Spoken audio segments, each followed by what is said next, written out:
Yeah, the golden age of comics gave us a lot of great villains to springboard off of and make some great stories.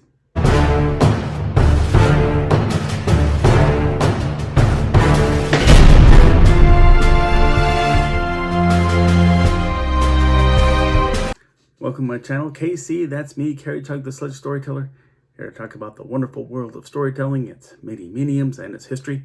If you like this video, please click like. If you like this channel, please click subscribe. And while you're at it, make one more click on the notification button.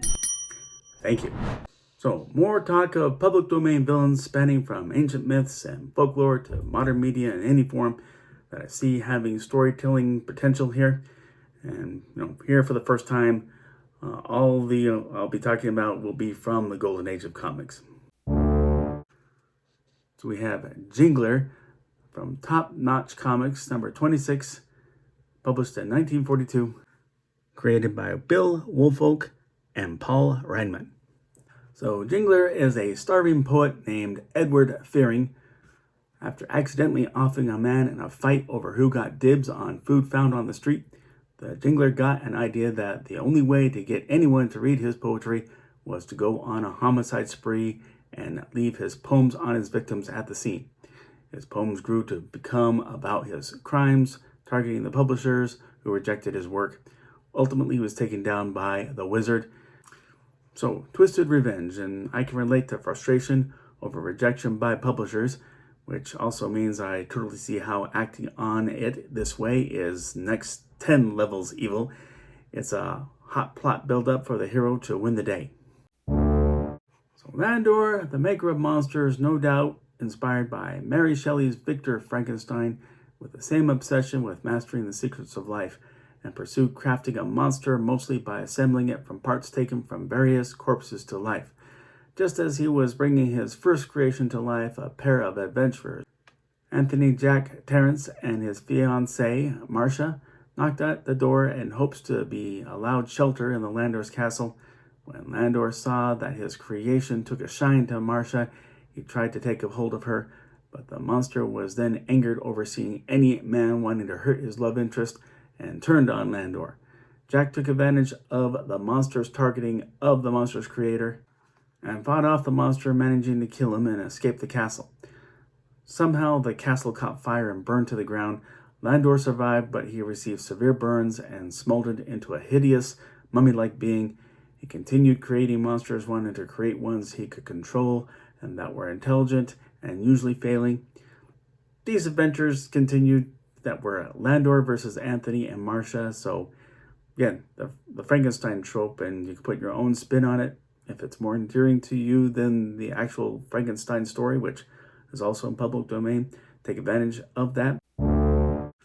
Magnificus Savannah, Whiz Comics number 15, published in 1941 by Fawcett Publications, created by Bill Parker and C.C. Beck.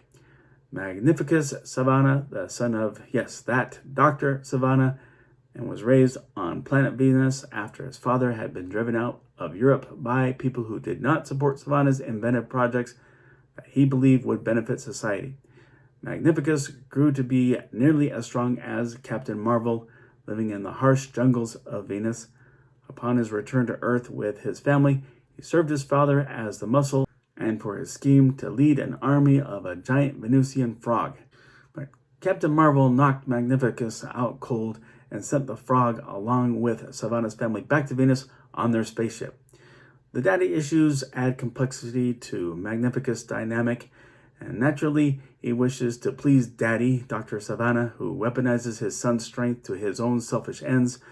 What is now known about Venus, with its surface temperature of 867 degrees Fahrenheit and 464 degrees Celsius, with air mostly carbon dioxide, with a cloud layer loaded with poisonous gases. Not so usable now as the villain's habitat. Better come up with something else. Mako, Weird Comics number 5, published in 1940 by Fox Feature Syndicate. Mako was created by Dr. Hizan, another Frankenstein analog, as a prototype for a new breed of superhumans with the intention to wipe out and replace humanity. By all indications, Mako was built from the corpse of one dead man, but Dr. Hizan infused him with essence, I'm guessing from that the strands of genetic code from people with attractive qualities, all to create a perfect composite being, the perfect man. And while Mako was physically perfect, his mentality was that of a 2 to 3 year old child. Sun perfected Mako by extracting blood from kidnapped people from the Shanghai area, as well as exhuming bodies of recently deceased great men. Mako helped his master in this endeavor until they were confronted by Thor. This Thor, mind you. Thor was an ancient mythical figure already in the public domain. Mako became angry and turned on Sin, and in his rage-induced attack made himself easy pickings for Thor to take down. But the unstable monster creation trope opens itself up to all kinds of possibilities. It can work in favor of the creator or the creator's enemy. Master Man debuted in Kid Eternity number 5 in 1949 by Quality. Okay, we're entering the world of the bizarre, but Master Man was a foe of Kid Eternity who was endowed with powers opposite to the kid's own by a shadowy figure much like your basic devil. When he said Stygia, he could summon any evil person from fiction or history to join in the fight against Kid Eternity and his team, which he summoned the same way by uttering Eternity. And who would you choose among the best warriors or battle tacticians? I ran this by my son while writing everything, and he said it would only work in comedic fashion. I think this could be at least semi-serious.